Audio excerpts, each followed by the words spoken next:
Bonjour, bonjour. C'est reparti.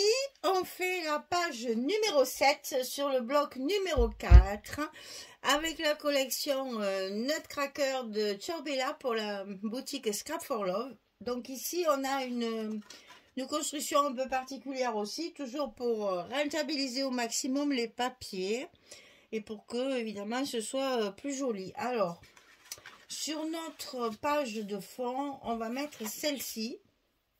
Donc ça, c'est aussi une page 30-30. Je voulais récupérer ces belles étiquettes. Eh ben non, je peux pas parce qu'il faut que j'utilise le papier. Sinon, j'ai plus de fond. Et ça peut pas le faire. Alors, c'est pas grave, tant pis. On se fait une raison et on se dit tant pis, tant pis, tant pis. Donc ici, on va prendre la page de fond directement sur le bloc, comme ceci. Et on va faire une fente un petit peu plus large que d'habitude. Je vous la pose dessus pour que vous voyez. Parce qu'à l'intérieur, on va mettre deux rabats identiques dos à dos. Donc ma fente ici, je l'ai faite au milieu. Alors j'ai tracé mon trait et j'ai coupé de chaque côté du trait pour que ça reste bien au milieu quand même. Pour que ça soit un petit peu, voyez. Alors je vais vous donner exactement, parce que je crois que ça fait 2 mm. Oui, c'est ça. Ça fait 2 mm parce qu'on va y mettre deux rabats inversés comme ça. Donc c'est une cascade un peu bizarre. Et pour que les deux rentrent et que ça fonctionne bien au niveau de la, comment dire, de l'articulation, hein, voilà, il faut la faire un peu plus large pour que les deux rabats rentrent bien à l'intérieur, comme ceci, et puissent bien s'ouvrir sans abîmer le papier. D'accord? Donc la fente, j'ai fait mon trait au milieu de mon papier et j'ai coupé de chaque côté de mon trait pour que ça fasse 2 mm de largeur. Et ici en haut, j'ai 1 cm. Voilà. J'ai 1 cm en haut, 1 cm en bas. Et j'ai coupé ma fente comme ça, un petit peu plus large que ce qu'on fait pour les cascades ordinaires. Et donc j'ai deux rabats qui sont absolument identiques. Donc 12,5 sur 20,6. Et sur le côté 12,5, on plie à 10,5. Ça, on le fait deux fois, puisqu'on va mettre les deux rabats comme ça, côte à côte, qui vont s'ouvrir comme ça, sur le milieu. Donc 12,5, 20,6, on plie à 10,5. Et on va le coller à l'intérieur de notre fente, comme ceci. Vous voyez, c'est juste, hein. On a 2 mm là, hein. Donc attention de bien centrer pour que ça ne gêne pas à la fermeture. Ça, on peut le faire tout de suite, puisque ce qui reste à faire, c'est des rabats qui seront à l'intérieur de notre bloc. Donc on en colle un. On va consolider tout ça après. On met notre deuxième rabat.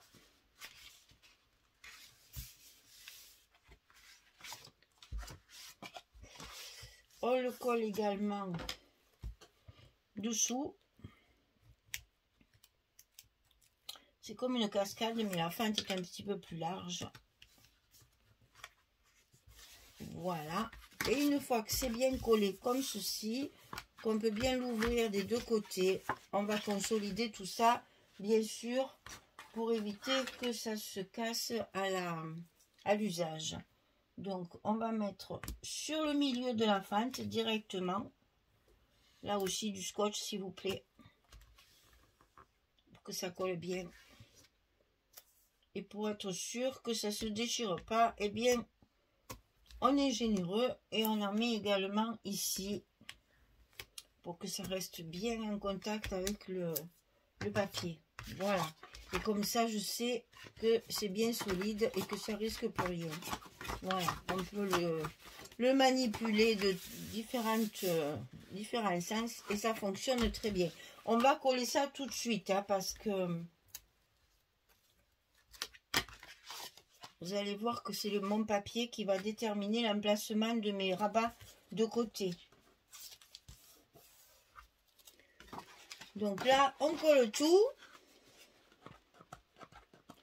comme une cascade. Il faut tout enlever, bien sûr, pour que tout soit bien adhéré, que tout adhère bien sur notre page de structure.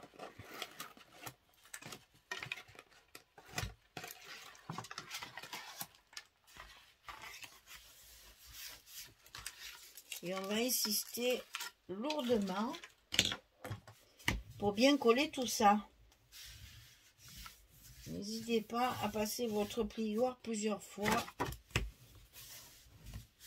Un peu de partout, bien sur vos pliures, bien sur vos angles. Sur tous les endroits collés. Et on refait bien la pliure pour que ça reste le plus possible à plat. Voilà, alors sur cette partie-là, on va pouvoir le faire tout de suite. J'ai utilisé cette page-là que je vais mettre dessus, ici. Et la page avec les images carrées, c'est du 20-20. Hein. Toujours avec ce papier qui tranche un petit peu pour mettre à l'intérieur, ici et ici. On va avoir 4 espaces photos, l'air de rien. Hein. Allez, on colle ça tout de suite sur nos rabats. Puisque c'est ça qui va déterminer notre emplacement des rabats de chaque côté. Parce que tant que j'ai pas mis mon fond là, je savais pas trop si j'allais centrer mes rabats ou si j'allais les laisser au milieu. On va voir ça ensemble comme ça. Moi, il faut que ce soit en place pour que je vois si c'est si ça rend bien ou s'il faut que je décale mes rabats de chaque côté, de droite et de gauche. Déjà, une fois que ça c'est fait, on va pouvoir se rendre compte de ce que ça donne.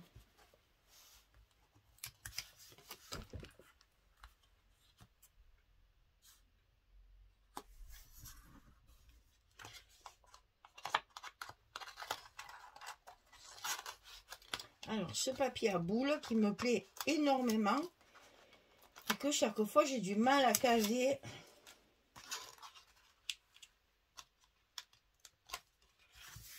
Et bien, en le mettant comme ça me permet d'en profiter et en même temps de le mettre un peu caché. Sachant qu'on va pouvoir y faire des petits stops pour mettre nos photos dedans. Comme j'ai pas mal de chutes, je vais pouvoir peut-être faire des cartes pour mettre dedans. Voilà, donc ça c'est fait. Ensuite, on a un rabat à droite, un rabat à gauche, qui sont déjà différents par rapport au reste. Donc de ce côté,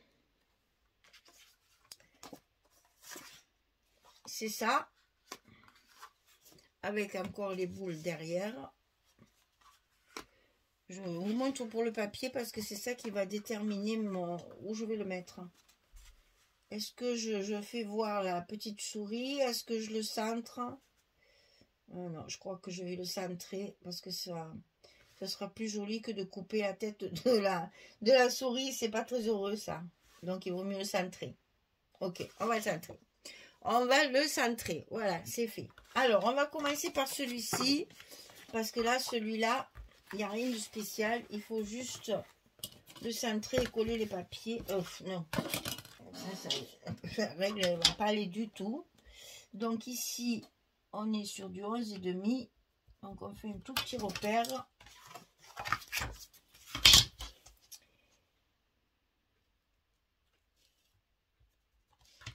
Voilà. Alors, 17,8, 15,3, on plie à 15,3, 15,8.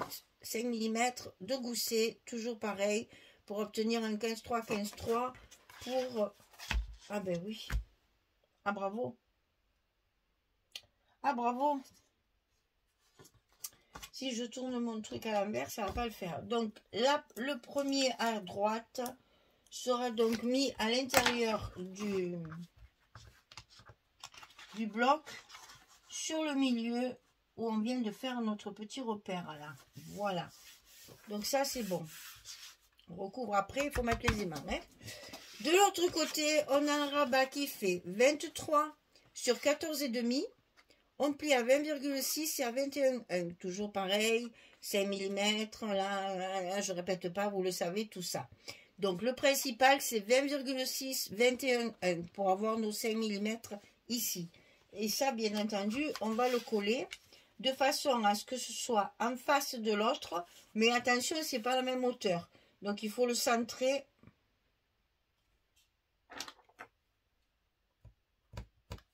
Par rapport à l'autre, de l'autre côté. Et toujours pareil, on le colle à l'intérieur de notre bloc.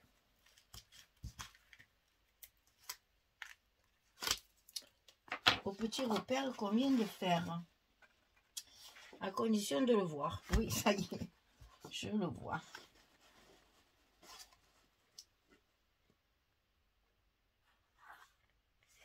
Donc là, j'y suis. C'est parfait, c'est nickel. Allez, on appuie tout ça pour bien le coller.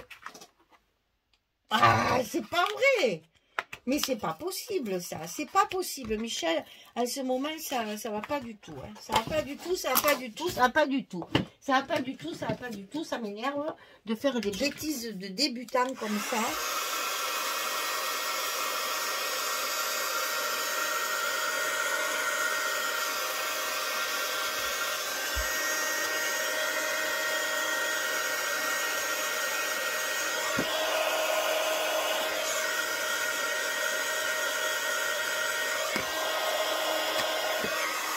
Même pas j'ai coupé la caméra pour que vous voyez comme j'ai la colère de faire des bêtises pareilles. C'est pas possible. Hein. C'est pas possible. Alors du coup je vois plus ma petite marque. Et voilà, je sais plus où je l'ai fait. Alors on ne s'énerve pas parce que ça sert à rien. Et on va recommencer. Ah. Alors, je disais donc qu'on va mettre ça à l'intérieur du bloc, Michel. Et non pas n'importe comment dessous. Voilà. Ah là là là là. Ah, j'ai pas coupé la caméra, comme ça vous voyez que vraiment des bêtises, j'en fais sans arrêt en ce moment. Sans arrêt. Voilà. Là, je suis bien. Alors, à l'intérieur de ce rabat, on va y faire une petite pochette ici. Et c'est là qu'on va mettre nos aimants. Donc, la petite pochette, 18,5 sur 7,5. On va plier à 2 à 16,5 et on va le coller en vertical, comme ceci, sur la gauche de notre rabat de gauche. Heureusement qu'il existe l'astuce du heat gun. Quand on fait des bêtises comme ça, ça permet de se rattraper.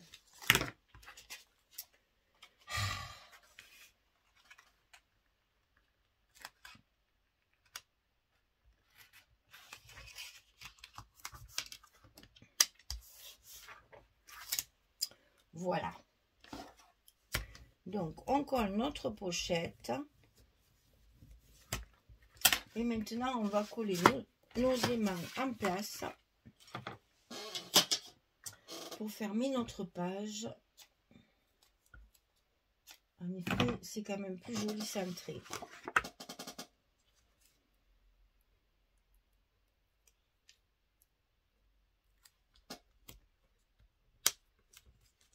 En voilà un.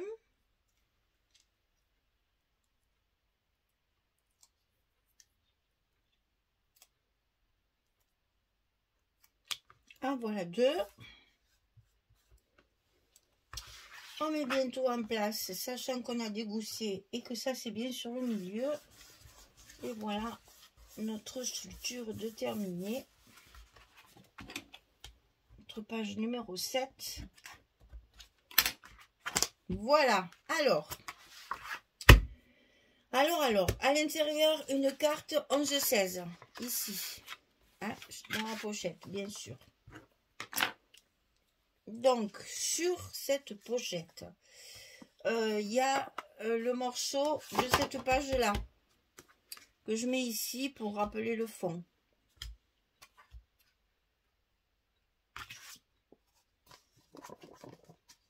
Ça, c'est là-bas. Ça, c'est à l'intérieur. C'est du 15-15. Hein. Il va falloir que je la recoupe un petit peu.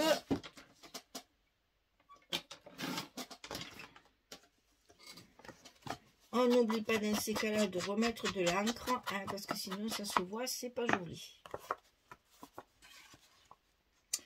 Et bien évidemment, si je ne le mets pas dans le bon sens, ça ne va pas le faire. Eh bien, tout va bien, tout va bien. On perd un peu la lune, mais c'est pas grave. J'ai déjà retrouvé pas mal de neurones. Les derniers que j'ai perdus vont arriver, vont arriver, vont arriver. Allez, il faut rester positive.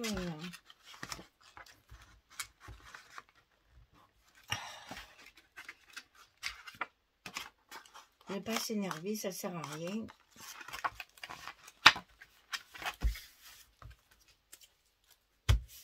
Là et ici, on va coller donc l'autre partie sur la pochette.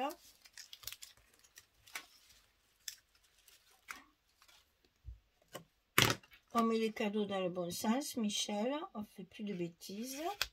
Ça suffit. Allez, et on appuie tout ça puisqu'on a nos aimants. Il faut que ça soit bien, bien collé. Alors, à l'intérieur de cette petite pochette, j'ai encore une carte. Alors, malheureusement, ce sont des cartes qui sont verticales. On n'a aucune horizontale. Et vous voyez, cette fois, j'ai choisi le verso. Parce que je trouve ces versos tellement jolis que j'ai dit, allez, celle-là de carte, on la met en verso. Bon, inutile de vous dire qu'elle devrait être horizontale. Eh bien, non, elle est verticale, c'est pas grave. Et derrière, eh bien, des petites chutes de papier. Histoire d'être recouvert. Il m'en restait encore de celui-là.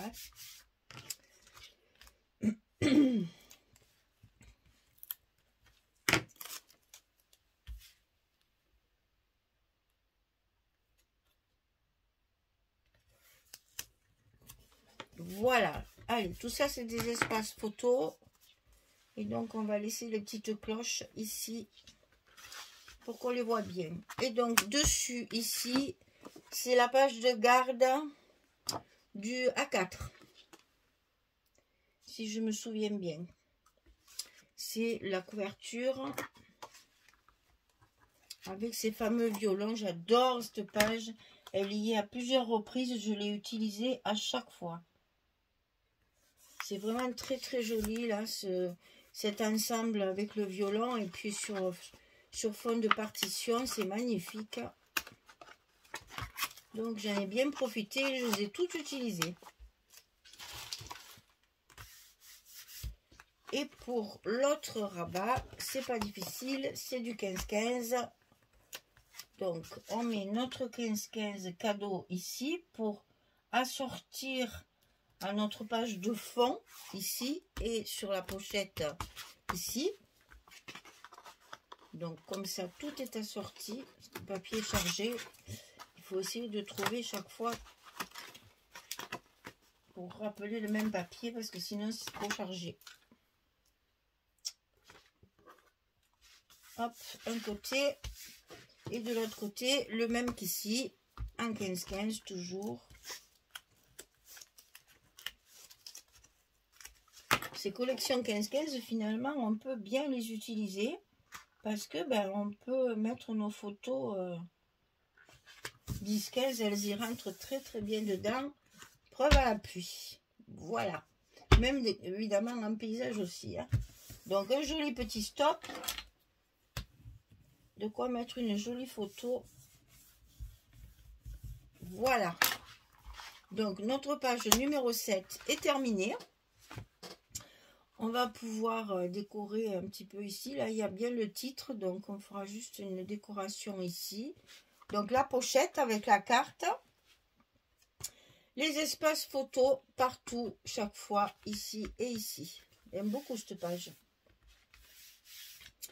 pour récupérer les jolis designs, qu'est-ce qu'il ne faut pas faire? Alors, on met ici notre petite pochette toujours préparée pour pouvoir la mettre en décoration après. Et on met la page numéro 7. Voilà. Page numéro 7 terminée. Il nous en reste plus qu'une pour finir cet album en beauté et arriver à utiliser tous nos papiers. Allez, je vous dis au revoir. Je vous dis à tout à l'heure parce que je fais de suite la seconde. Comme ça, vous avez tout le bloc chaque fois dans la même journée. À tout de suite.